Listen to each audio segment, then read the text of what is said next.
Olá, boa tarde.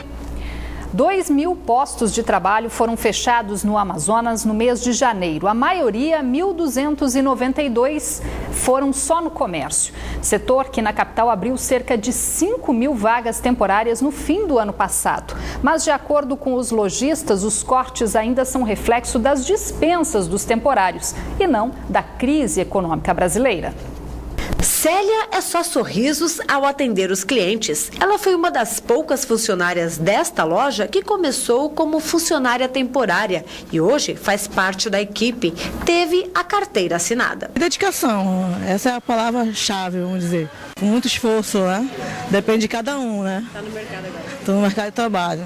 Esta gerente de loja diz que quando as vendas aquecem, os empresários chegam a contratar até 40 funcionários a mais. Só que mantê-los é praticamente impossível com a virada do ano. Por conta da demanda, né, da época, então a gente contrata mais ou menos uns 30% e para o atendimento ser realmente melhor. Das contratações ficaram mais de 10 pessoas conosco, né? Desde o fim do ano passado até março, só aqui na capital foram registrados mais de 5.000 empregos no comércio. Boa parte das contratações foi absorvida em 2 shoppings recém-inaugurados.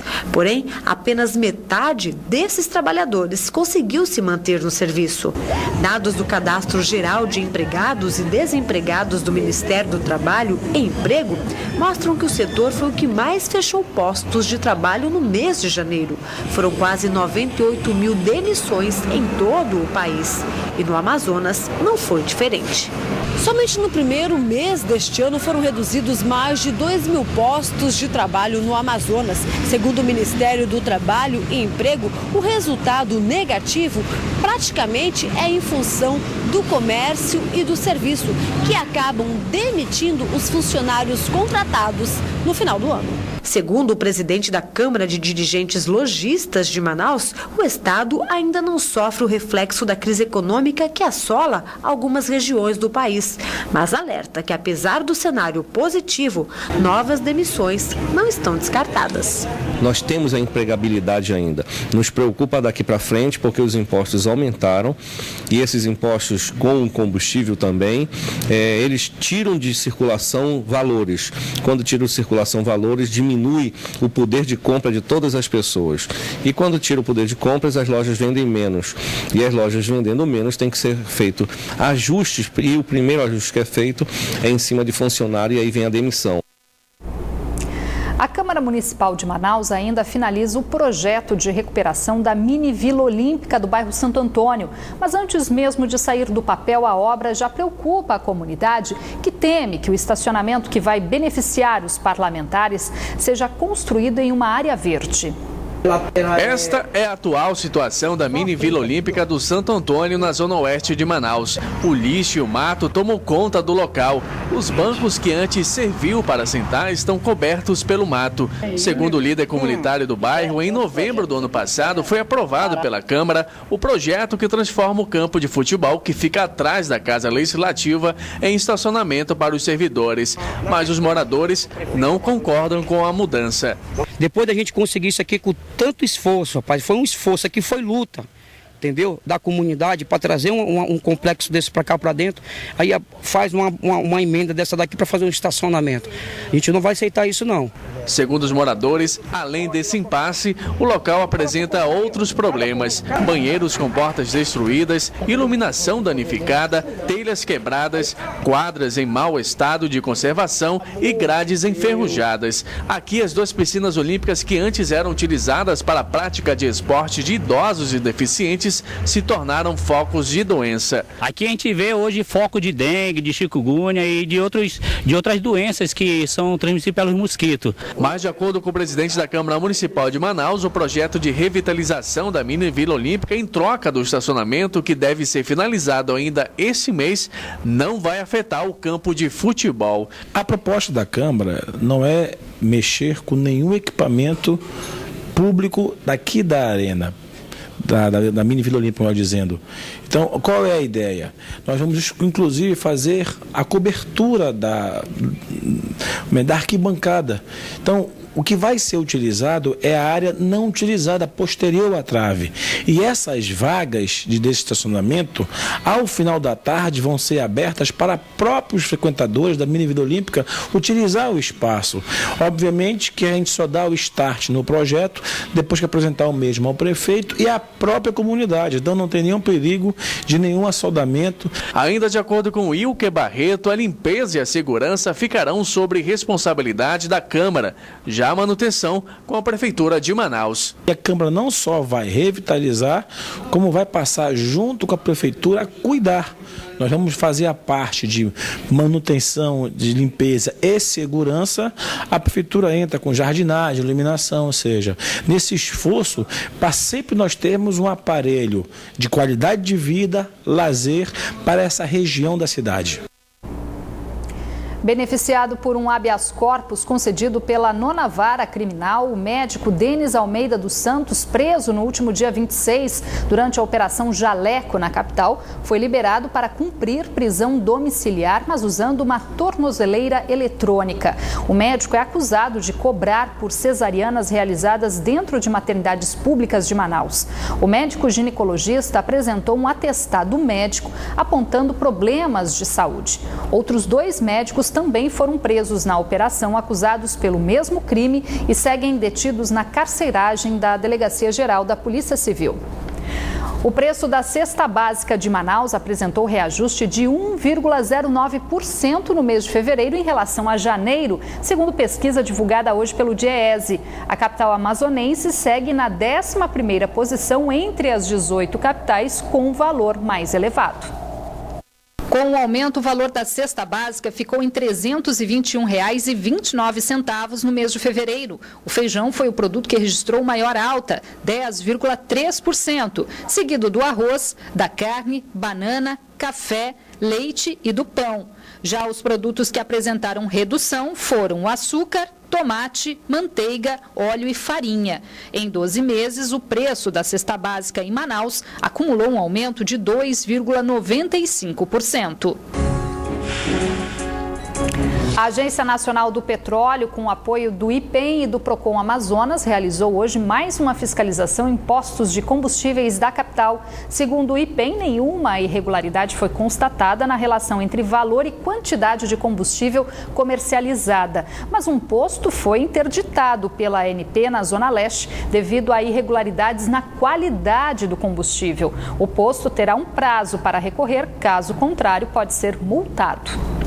A Operação Força Tarefa foi comandada pela Agência Nacional de Petróleo em conjunto com o IPEM e Procon Amazonas. Ao todo foram fiscalizados 12 postos de combustíveis na capital. O objetivo da ANP é garantir ao consumidor a qualidade do combustível na hora da compra. De acordo com esse especialista em regulação de petróleo, o consumidor deve ficar atento. O índice de etanol na gasolina não deve ultrapassar 25%. A nossa fiscalização é feita através dos testes de proveta, que a gente chama, onde a gente mistura 50 ml de gasolina e completa com 50 ml de água, faz uma mistura e aí a gente verifica qual é o teor de etanol que está na gasolina, se o teor de etanol está dentro do que está autorizado pelo governo. Seu Amarildo aprova a fiscalização para que o consumidor não seja enganado na hora de abastecer. Eu acho bom, né? Porque aí você constata que realmente é um produto, né, de qualidade e sempre é bom a fiscalização, né, na qualidade e na quantidade, né? Ser fiscalizado é muito bom para a gente, os consumidores, né, saber onde está abastecendo e se o posto tem realmente referência, né? Já o IPEM fiscalizou as bombas de combustíveis para conferir se a quantidade do produto é a mesma que aparece no visor das bombas. De acordo com a ANP, todos os postos são obrigados a fazer o teste de qualidade do combustível quando solicitado pelo cliente. O consumidor, ele pode exigir esse teste de qualidade da gasolina, o posto é obrigado a fazer, é obrigado a ter o material de teste para fazer, o posto também é obrigado a fazer o teste de vazão, para saber se o que o consumidor está comprando, ele está colocando no tanque do carro dele. e isso é obrigação do posto revendedor fazer para o consumidor. Outra recomendação é que o consumidor que se sentir lesado na hora de abastecer pode denunciar a Agência Nacional de Petróleo. 0800 970 0267 é o telefone que qualquer consumidor pode fazer uma reclamação para a ANP. Moradores da zona leste de Manaus reclamam das péssimas condições de uma das ruas do bairro João Paulo. Falta de estrutura, excesso de buracos e até vazamento de água potável tem prejudicado o acesso de quem precisa sair de casa. Uma rua ignorada pelo poder público. A afirmação é dos moradores da Travessa Tocantins, localizada no bairro João Paulo, região leste de Manaus. Aqui, o esgoto escorre dia e noite, aumentando os buracos. A nossa rua está sendo esse descaso já há 4 anos, vamos fazer 5 anos aqui. 5 anos, nós mesmos limpamos a rua, nós que botamos iluminação, não tinha iluminação pública, eu comprei lâmpada e poste do meu bolso para botar aqui, até que vimos, depois do requerimento, conseguimos a iluminação. Em termos de rua, como você pode ver, é descaso total. Dia de chuva, nós somos pior do que em São Paulo, a gente não consegue andar porque aqui é uma correnteza que não tem bueira, não tem meio fio, não tem sarjeta, não tem nem calçada para a gente andar. Você pode ver a água aí jorrando direto, não tem saneamento básico para nós estamos totalmente esquecidos. Segundo esta moradora, entrar ou sair de casa é um problema. Quem não tem veículo precisa torcer para que não precise dos cuidados de uma ambulância, porque carros maiores não conseguem passar no local. Tá precária essa rua aqui, o caminhão do lixo não passa, eu tenho que deixar meu lixo ali embaixo para o outro caminhão passar ali para pegar o lixo. Não passa SAMU, não passa nenhum carro de saúde aqui, não passa, não sobe, não desce, porque por causa do estado da rua. Além dos buracos provocados pela falta de zelo da prefeitura, um outro foi feito pelos moradores em busca de água, que acabou culminando no estouro da tubulação. Há 4 anos, jorra água tratada de noite aqui na rua. Só não falta mesmo as contas. Estas, conforme eles, chegam na data correta. A gente já reclama para Manaus Ambiental, mas não resolveram nada. Nem assim voltaram para eles falaram que vinham olhar, vinham aqui para resolver e até hoje estamos assim esperando. Água. Só dá vindo embora. Queremos sair do buraco! Queremos sair do buraco!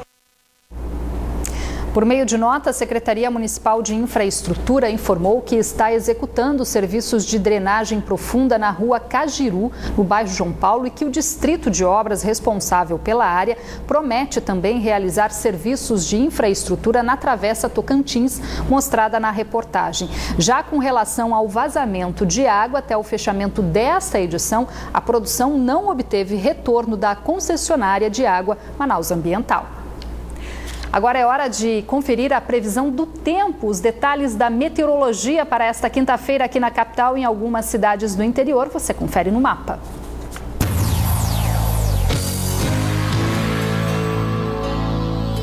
Em Humaitá, o tempo fica instável, com muitas nuvens e possibilidade de chuva. As temperaturas variam entre 24 e 29 graus. Em Coari, a previsão é de chuvas e trovoadas, mínima de 25 e máxima de 30 graus. Em Manaus, a quinta-feira também tem previsão de muita chuva no decorrer do dia. As temperaturas variam entre 25 e 28 graus. Na próxima segunda-feira, a Arena da Amazônia completa 1 ano e esta manhã a Fundação Vila Olímpica anunciou que o processo de concessão do estádio à iniciativa privada deve ser concluído até o fim do primeiro semestre. Até lá, eventos estarão sendo programados para garantir a sustentabilidade financeira da Arena. Prestes a completar 1 ano de funcionamento na próxima segunda-feira, a Arena da Amazônia em Manaus tem um processo de concessão para empresas avançado.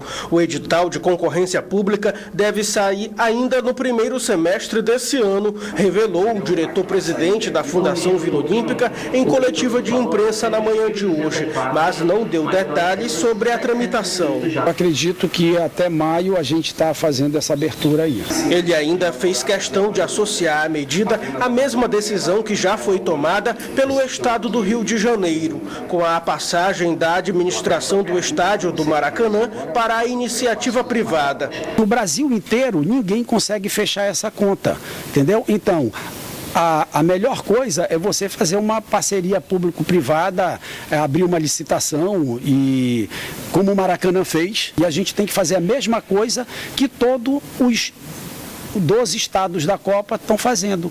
A substituição do gramado, que não se adaptou ao clima da região, também foi outra medida anunciada pelos atuais dirigentes. Mas o representante da FVO destacou as qualidades da arena, que foi escolhida por um site polonês especializado em estádios como o segundo melhor do mundo. Primeiro, a arquitetura. É uma arquitetura regional, é um cesto indígena. E segundo, a acessibilidade que você tem, que nos outros não tem, você tem um acesso fácil para entrar e para sair também da arena. A Arena da Amazônia foi palco de 4 jogos do Mundial realizado no ano passado. Precisando de arrecadação para se manter, novos eventos são programados. Nesse mês, um deles é uma corrida de 5 quilômetros que tem como meta reunir 1.200 participantes no dia 15. Já dia 22 de março, o estádio recebe o jogo de volta entre Nacional e Paysandu, válido pela Copa Verde. Ontem nós mostramos aqui no Band Cidade que foi lançada uma campanha que integra diversos órgãos em defesa do sauim de coleira. Hoje você vai conhecer algumas das iniciativas já existentes, algumas realizadas por voluntários para proteger essa espécie de primata, símbolo de Manaus e que está ameaçada de extinção. Isso aqui tudo era para... Há 10 anos, essa moradora da Zona Norte abraçou uma causa nobre: proteger a espécie do sauim de coleira, primata que está à beira da extinção na Amazônia. A eletrotécnica monitora um grupo que vive nos arredores do bairro onde mora. Para Suelen, oferecer alimento aos bichinhos é uma forma de garantir a sobrevivência deles. A única forma que eu tenho para ajudar é alimentando eles. É monitorando, é verificando como é que eles estão. E logo os sauins surgem para comer na mão. Com a presença da reportagem se mostraram arredios, mas a ameaça aqui não se resume à presença de estranhos. A protetora dos sauins de coleira mora no entorno da construção da Avenida das Flores, um dos maiores canteiros de obras para a mobilidade urbana na capital. Essa imagem de satélite mostra como ficou a área de mata em parte do bairro Nova Cidade. Diante da ameaça, a moradora busca forças para fiscalizar o empreendimento do governo estadual. Eu não estou vendo respeito dos nossos órgãos ambientais na questão desses fragmentos verdes. Essa é uma das grandes obras em Manaus que também preocupa os ambientalistas devido ao impacto ambiental causado às áreas verdes, onde ainda podem ser encontradas várias espécies de animais, como o sauim de coleira. Um dos problemas é que nas áreas urbanizadas, o primata acaba, em muitos casos, morrendo atropelado com o grande fluxo de veículos. Mas é possível fazer as grandes obras e incluir todo esse manejo de fauna, ou seja, fazer passagens para esses animais, passagens subterrâneas, passagens aéreas através de pontes. Na região amazônica, as principais espécies de primatas registradas estão ameaçadas de extinção. Também é o caso do macaco de cheiro, que, diferente do sauim de coleira, é raro ser encontrado na zona urbana da capital. Com maior risco de extinção, foi lançada esta semana a campanha Ano do Sauim de Coleira, uma espécie que pede socorro. A ação é uma iniciativa do Plano de Ação Nacional para a Conservação da Espécie Endêmica de Manaus. E não é um órgão ambiental ou uma instituição que vai conseguir resolver esse problema. Então é importante que as ações, primeiramente, sejam trazidas à tona, sejam discutidas de forma integrada. Outros projetos na cidade também saem em defesa do primata. Um deles envolve acadêmicos da Universidade Federal do Amazonas. Além da pesquisa, a gente também faz recuperação de áreas degradadas. Então a gente tem o projeto Mudas, onde a gente produz as mudas de plantas, geralmente frutíferas, que vão servir de alimento para o sauim. Um estudo do Instituto Chico Mendes de Conservação da Biodiversidade aponta que o sauim de coleira, considerado o símbolo de Manaus, pode ser extinto dentro dos próximos 40 anos. É muito gratificante a gente acordar de manhã e ver os sauins, e se um dia eles se forem, essa lembrança, pelo menos essa lembrança eu vou ter. Por meio de nota, a Secretaria de Estado de Infraestrutura informou que todos os estudos de impacto ambiental para o início das obras da Avenida das Flores foram realizados e apresentados aos órgãos competentes e as compensações iniciadas indicadas já estão em andamento ou em fase de implantação. E a preservação do Sauim de Coleira faz parte desse planejamento, com a indicação de áreas a serem recuperadas e dos locais com prioridade para instalação de passagem de fauna. Vamos esperar que realmente esteja sendo colocado em prática. O Band Cidade fica por aqui. Você pode rever esta edição pela internet no site band.com.br/Amazonas. Fique agora com as notícias do Brasil e do mundo no Jornal da Band. Uma boa noite para você e até amanhã, 6:50 da noite.